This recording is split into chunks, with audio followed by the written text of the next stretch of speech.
అధికార మతంతో రగిలిపోతూ అరాచకమైనటువంటి పాలన సాగిస్తున్న ఓ నికృష్టుడి వికృత చేష్టలకు ఇదిగో ఇది నిదర్శనం.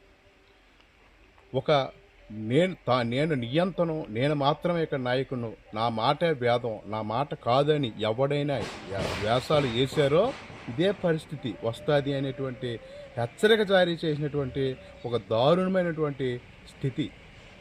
తెలుగుదేశం పార్టీలో పార్టీ కోసం అహానిశలు శ్రమిస్తూ లక్షలాది రూపాయలు ఖర్చు చేసి కుటుంబం కూడా వదిలి పార్టీ కార్యకర్తల సంక్షేమమే ధ్యేయంగా పనిచేస్తున్నటువంటి పొత్తూరు వెంకటేశ్వరరాజు గారు ఆయనకు జరుగుతున్నటువంటి అన్యాయం గురించి, పార్టీలో ఆయనకు జరుగుతున్నటువంటి అణచివేత గురించి ఆవేదన వ్యక్తం చేసే క్రమంలో ఆయన కొన్ని మాటలు ఇక్కడ గౌరవ శాసనసభ్యులు కనుమూరు రఘురామకృష్ణరాజు గారి మీద కొన్ని మాటలు జారారు అనటంలో మేము కాదనం. కాకపోతే వెంటనే జిల్లా పార్టీ అధ్యక్షుల సూచనల మేరకు నేను తన వ్యాఖ్యను ఉపసంహరించుకుంటున్నానని, నేను పార్టీ బద్దుడిగా, పార్టీ నియమావళి బద్దుడిగా పనిచేస్తానని వెంటనే మీడియా ముఖంగా చెప్పినప్పటికీ కొంతమంది అల్లరి మోకలతో అదే పొత్తూరు వెంకటేశ్వరరాజు మీద రకరకాలటువంటి అపవాదులు, అపహాస్యం చేసే విధంగా తప్పుడు వ్యాఖ్యలు చేస్తూ కుటుంబాన్ని నిందించి ఎన్నో రకాల విమర్శలు చేశారు. అంతటితో ఆపారంటే ఈరోజు చూస్తూ ఉన్నాం. నిజంగా ఓ పక్క తెలుగుదేశం పార్టీ కార్యాలయం, ఓ పక్క దశాబ్దాల తరబడి నిర్మించుకునే కాపురం ఉన్నటువంటి ఇల్లు ఎంతటి దారుణం అంటే ఒక వెలువరు గ్రామ ప్రజలే కాదు, ఉండి నియోజకవర్గ ప్రజలే కాదు, యావత్తు సభ్య సమాజం తలదించుకునేటువంటి చర్య, సభ్య సమాజం అసహించుకునేటువంటి చర్య, తనకు సీట్ ఇచ్చి ఆదరించి పదవినిచ్చి గౌరవించినటువంటి అధిష్టానం కూడా తలదించుకునే విధంగా ఈ రకంగా కొంపలు కూల్చడం అనేది ఎంతవరకు న్యాయం అని చెప్పేసి ఈ సందర్భంగా మేము అడుగుతూ ఉన్నాం. మేము ఒకటే కోరుతాం, అయ్యా పొత్తూరు వెంకటేశ్వరరాజు గారి వలన ఏ ఒక్కరికి ఉండి నియోజకవర్గంలో నష్టం అయితే లేదు, లాభం లేకపోయినా ఆయన మూలంగా ఎవరికీ నష్టం లేదు. ఆయనకి పార్టీలో జరిగే అణచివేత ధోరణిని ఆవేదన రూపంలో మీకు తెలియచేసినందుకు ఈరోజు ఆయన అపహాస్య పాలైపోయారు, ఆయన ఆసుపత్రి పాలైపోయారు. కుటుంబం 2 రోజులుగా నిద్ర లేకుండా రోధిస్తూ ఉంది. నాలాంటి అభిమానులు దిక్కుతోచని స్థితిలో ఏం చేయాలో తెలియని పరిస్థితిలో ఉన్నాం. ఆయన కుటుంబ సభ్యులు, మేనమామలు, మేనల్లు కూడా ఏం చేయాలో తెలియని పరిస్థితుల్లో ఉన్నారు. అయ్యా, మీ విఘ్నతకే వదిలేస్తూ ఉన్నాం. ఒకటి మాత్రం చెప్పగలుగుతా ఉన్నాం, 100 గొడ్డులు తిన్న రాంబంధు ఒక్క గాలి తుప్పని కొట్టుకుపోద్ది. చరిత్రలో చూసాం, పురాణ రామాయణ ఇతిహాసాల్లో చూసాం. ఇలాంటి నాయకులు కాలగర్భంలో ఏ రకంగా కలిసిపోయారో అదే స్థితి ఖచ్చితంగా ఈ చర్యలు పాల్పడినటువంటి వారికి వస్తుందని చెప్పేసి ఈ సందర్భంగా మేము తెలియజేస్తా ఉన్నాం. అలాగే ఇంకో విషయం కూడా చెప్తాం, ఇది గ్రామకంఠం భూమిగా ఉంది.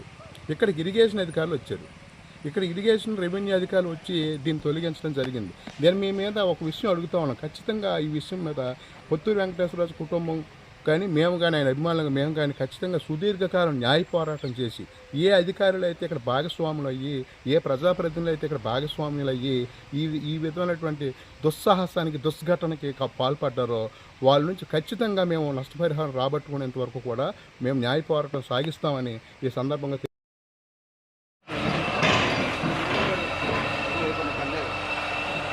వెళ్ళిపోరా.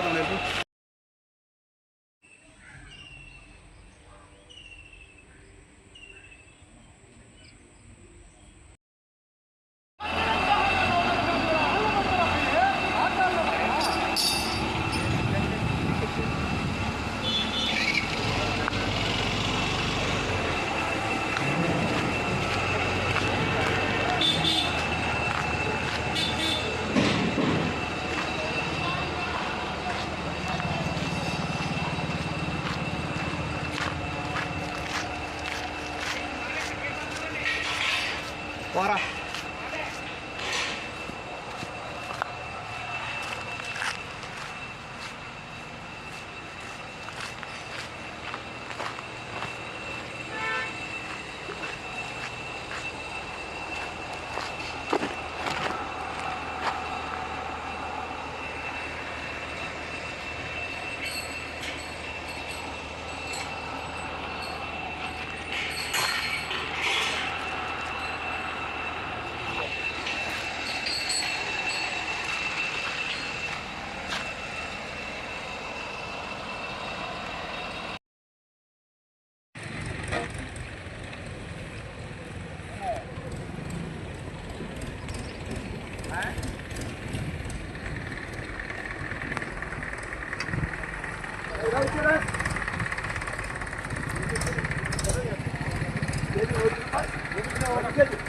ఏంటి సంబంధం అండి? ఈ ఆస్తి ఏంటి? నోటీస్ ఉందా మీరు రావడానికి? వీడది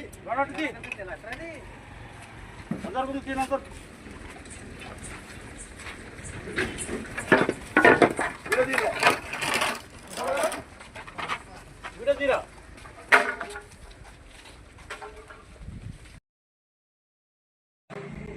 జాతీయ తెలుగుదేశం పార్టీ అధ్యక్షులు మా తండ్రి సమానులైనటువంటి శ్రీ నారా చంద్రబాబు నాయుడు గారికి, అలాగే జాతీయ తెలుగుదేశం పార్టీ ప్రధాన కార్యదర్శి మా సోదరులు లోకేష్ బాబు గారికి, అలాగే రాష్ట్ర తెలుగుదేశం పార్టీ అధ్యక్షులు పల్లా శ్రీనివాస్ గారికి, అలాగే నాకు అత్యంత ప్రీతిపాత్రులు ఆదర్శవంతులు మన అచ్చెన్నాయుడు గారికి, అలాగే మా జిల్లా మంత్రివర్యులు నిమ్మల రామానాయుడు గారికి మనస్ఫూర్తిగానే మీకు నమస్కారాలు తెలియజేసుకుంటూ నేను విషయం తెలియజేస్తున్నాను, వినండి.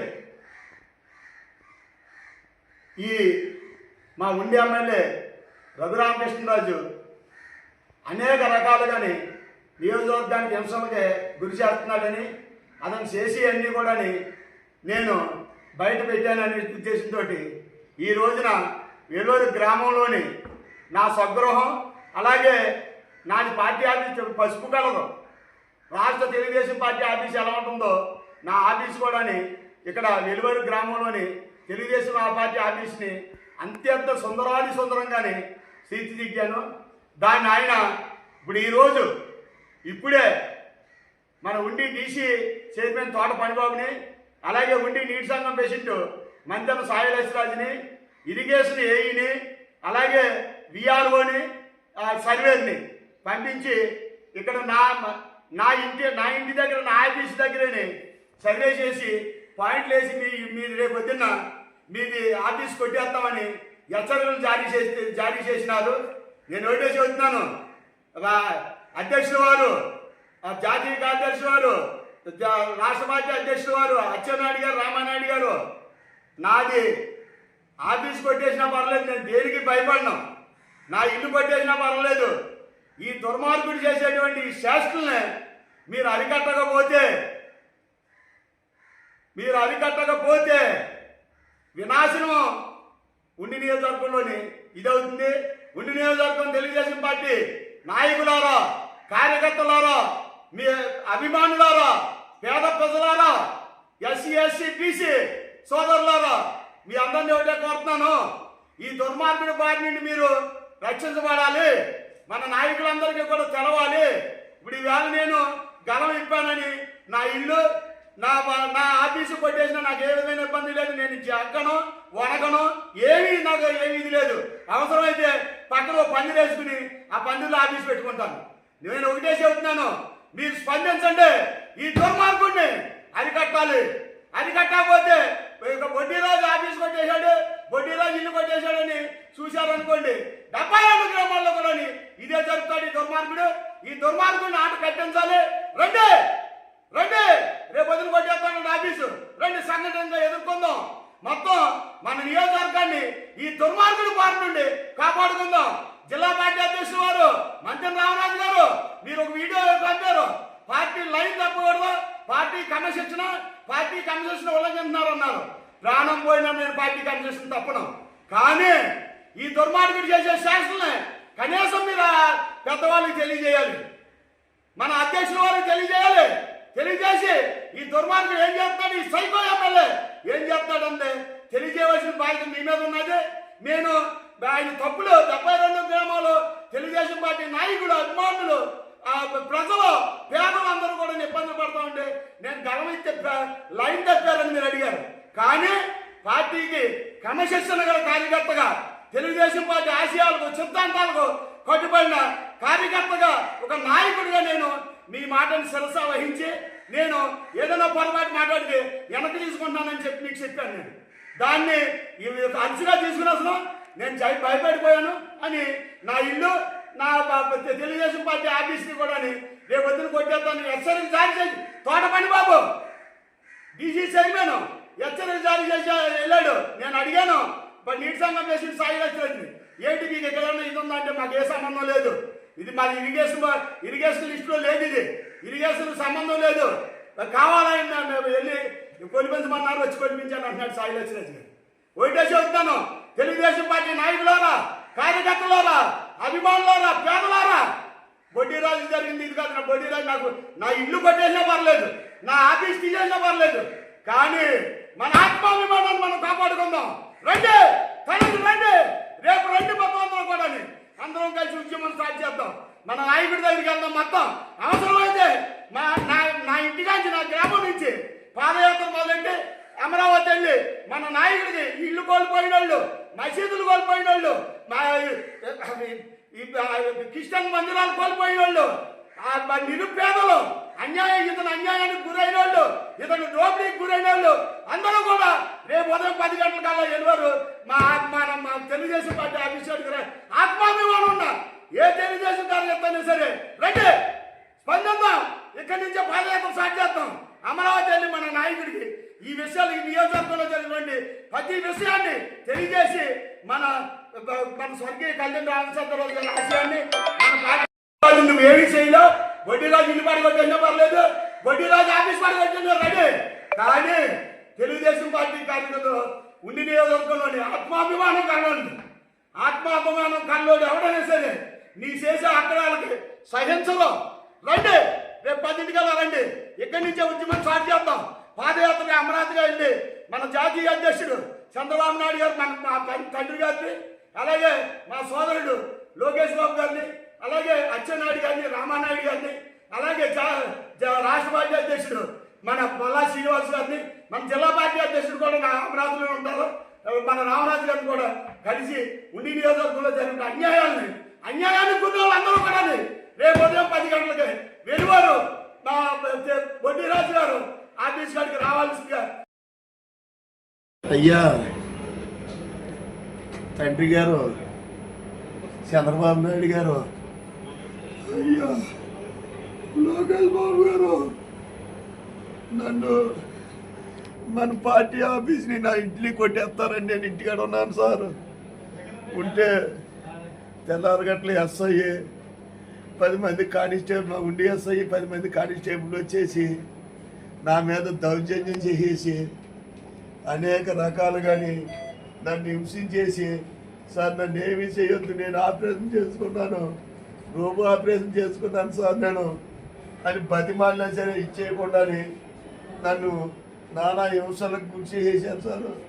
నాకు ఆపరేషన్ పేరు మళ్ళీ జారిపోయింది సార్. ఇదిగో చూడండి సార్, చంద్రబాబు నాయుడు గారు, లోకేష్ బాబు గారు, ఈ దుర్మార్గుడు ఏం చేస్తున్నాడు, ఈ రఘురామకృష్ణరాజు దుర్మార్గుడు చూడండి సార్. నేను బతకను సార్. చంద్రబాబు నాయుడు గారు, లోకేష్ బాబు గారు, ఇదిగో చూడండి సార్, ఈ దుర్మార్గుడు చూడండి సార్. పోలీసు వాళ్ళతో చిత్రహింసలు పెట్టేసి పేరు మళ్ళీ జారిపోయింది సార్. చూడండి సార్, లోకేష్ బాబు గారు, చంద్రబాబు నాయుడు గారు చూడండి సార్, ఈ దుర్మార్గుడు చేసిన అరాజకం చూడండి సార్. నన్ను చంపేదా చూసాడు, చంపేసి నన్ను వదిలిపోయాడు సార్. నన్ను ఇలాగే చిత్రహింసలు పెట్టేసి నా పార్టీ ఆఫీసు నా ఇల్లుని కొట్టించేసి ఇలాగ ఇంత దుర్మార్గం చేసి నన్ను చేశాడు సార్. చంద్రబాబు నాయుడు గారు నన్ను క్షమించండి సార్, నన్ను క్షమించండి. దుర్మార్గుడు పార్టీ నన్ను కాపాడండి చంద్రబాబు నాయుడు గారు. తండ్రి గారు, తమ్ముడు గారు, నన్ను కాపాడండి సార్. ఈ దుర్మార్గుడు, ఈ రఘురామకృష్ణరాజు పార్టీ నుంచి దుర్మార్గుడు సార్. ఇతను పరమ దుర్మార్గుడు సార్, సైకో సార్. ఇతను అనేక అరాజకాలు చేసేసి అందరినీ హింసించేస్తున్నాడు సార్. నియోజకవర్గం అందరినీ నేను ఎదిరించాను, నిన్ను హింసలు పెట్టేసి నన్ను ఇక పేరు జారిపోయింది సార్. నాకు మళ్ళీ సార్ ఇదిగోండి చూడండి సార్, చంద్రబాబు నాయుడు గారు చూడండి సార్, ఇదిగోండి రోబో ఆపరేషన్ చేసుకున్నాను సార్. నేను 10 రోజులు అయింది సార్. చిత్రహింసలు పెట్టేస్తాడు సార్ నన్ను. చూడండి సార్, నేను చచ్చిపోయినా పర్లేదు. చంద్రబాబు నాయుడు గారు, ఈ ఉండే నియోజకవర్గం పేదలను కాపాడండి చంద్రబాబు నాయుడు గారు. ఈ ఉండే నియోజకవర్గం పేదల్ని మీ రాక్షసుడి పార్టీని కాపాడండి సార్. నేను చచ్చిపోయినా పర్లేదు సార్ చంద్రబాబు నాయుడు గారు.